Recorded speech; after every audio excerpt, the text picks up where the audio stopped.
Olá, querido.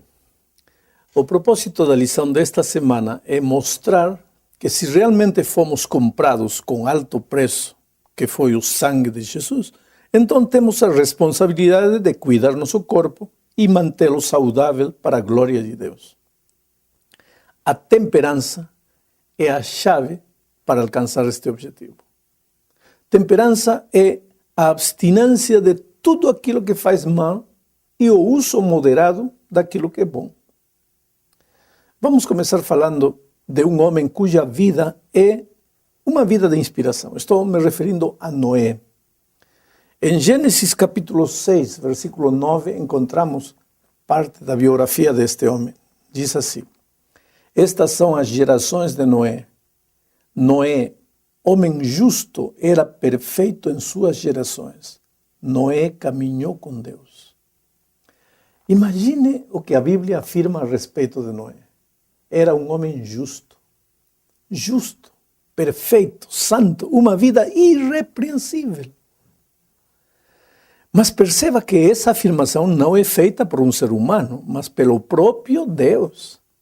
Os homens podem se enganar em relação às pessoas. A nossa opinião a respeito dos outros é baseada naquilo que vemos e muitas vezes nos enganamos.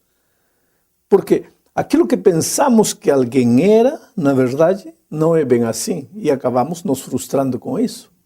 Mas no caso de Noé, não é um homem aquele que descreve a vida do patriarca, mas é Deus que nunca se engana. Isto não te parece extraordinário? Sem nenhuma dúvida, a vida de Noé foi uma vida de inspiração. Mas há um momento triste na vida desse homem. Um dia, embriagou-se, mas de uma maneira tão grande, tão feia, que perdeu o controle de seus atos e ficou nu diante de todo mundo. Eu acho que muitas pessoas já se embriagaram quando não conheciam Jesus, mas ao ponto que Noé chegou, eu acredito que poucas. Um bêbado, fazendo um escândalo terrível. E agora, o que diz a Bíblia? Que Noé era um homem justo entre seus contemporâneos. Claro que, enquanto Noé estava embriagado, não era justo. Ele tinha chegado a essa situação porque tinha soltado o braço poderoso do Pai. Ninguém cai no pecado quando está em Cristo.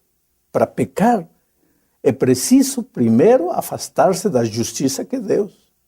Noé se afastou de Deus e por isso caiu. Aqui, querido, existem duas lições a serem aprendidas. A primeira é que não importa se você cair. Veja, tomara que você nunca caia, que Deus não permita. Mas se por algum motivo você cair, levante-se. Noé se levantou daquela grande queda. E o que diz Deus? Que Noé foi justo entre seus contemporâneos. Isto é animador. Então levante-se você, não fique caído. Se o inimigo feriu você, olhe para a cruz do Calvário e receba o perdão de Jesus.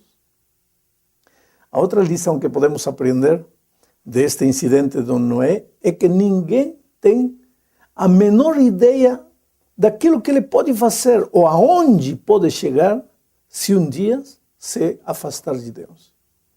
Já imaginou?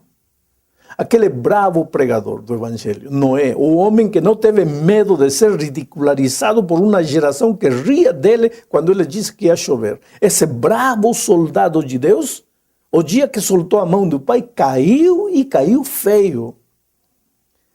Ah, querido, Jesus é a nossa única garantia de êxito.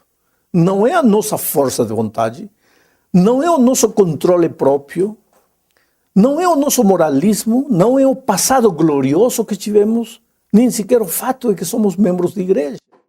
Jesus, somente Jesus e mais ninguém. Mas agora, na segunda parte da lição, vamos falar dos efeitos nocivos do uso do álcool. É assustador.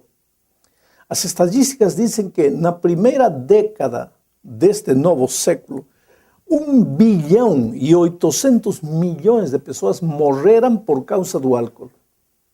Isso significa quase 1/3 de toda a humanidade. Entre esses mortos estão incluídos vítimas de acidentes provocados pelos efeitos da embriaguez e também vítimas de doenças causadas pelo uso do álcool. A Bíblia é categórica ao afirmar que o cristão deve cuidar do seu corpo, evitando destruí-lo usando bebidas alcoólicas. Olhe, por exemplo, o que diz Efésios capítulo 5, versículo 18. Não vos embriagueis com vinho, em que há contenda, mas enchei-vos do Espírito. Impressionante a afirmação de que no uso do álcool, do vinho, há contenda. Não é necessário muito esforço para lembrar que algumas famílias já foram destruídas pelo vício do álcool. Há muita gente que diz, eu só bebo socialmente. Beber socialmente? Oh, querido, não existe bebedor social. Existem pessoas que estão trilhando o começo de um caminho doloroso que acabará no vício, mas beber socialmente não existe. Porque o álcool tem o poder de viciar. Mas o vício não chega do dia para a noite, é um processo. E durante esse processo a pessoa pode dizer que bebe socialmente, mas não é verdade. Outro dia alguém me disse, pastor, Paulo diz que não devemos embriagar-nos com vinho, mas se eu me embriagar com outra bebida, estaria errado? Essa pessoa me fez essa pergunta em tom de brincadeira, mas há uma explicação para o que ele disse. Nos tempos de Paulo, a bebida alcoólica mais comum era o vinho. E por outro lado, não existia a variedade de bebidas que existem nos dias de hoje. A Bíblia também não enumera bebidas. O conselho é que devemos afastar-nos do álcool. No livro de Provérbios, capítulo 20, versículo 1, diz assim, o vinho é escarnecedor, a bebida forte alvoroçadora, e todo aquele que neles errar nunca será sábio. Aqui, o pensamento é que o uso das bebidas alcoólicas não é sábio. Veja, sabedoria é a capacidade de saber administrar a vida para a felicidade.